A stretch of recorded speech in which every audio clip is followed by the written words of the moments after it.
такой солнечный день ребята вместе со своими родителями собрались для того, чтобы отметить не менее яркий праздник – День защиты детей. Сегодня у них есть возможность поиграть в различные игры с аниматорами, покататься на катамаранах и надувных горках и попрыгать на батуте. Малыши смеются и искренне радуются такому подарку. Я пришла со сестрами, мне очень тут понравилось. Я кушала мороженое, сладкую вату.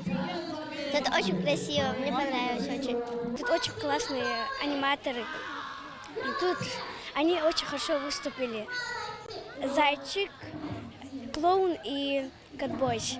Мне очень понравилось тут. Я хочу, чтобы такие праздники были чаще.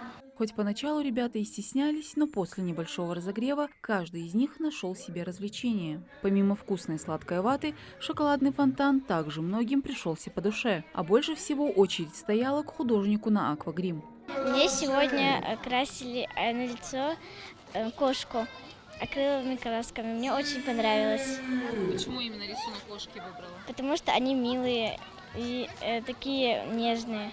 Этот небольшой, но насыщенный праздник организован региональным отделением Движения Первых. Ингушетии совместно с администрацией города Назрани и благотворительным фондом наследия. А затем, чтобы веселье прошло без происшествий, следили сотрудники правоохранительных органов. В роли любимчика у малышей сегодня Ромашка из соседней республики. Она мастерски подняла настроение всем детям. Ой, мы сначала познакомились, потом мы отправились в путешествие, ловили солнечные лучики благодаря веселому танцу, отгоняли печаль, приглашали все самое хорошее и доброе.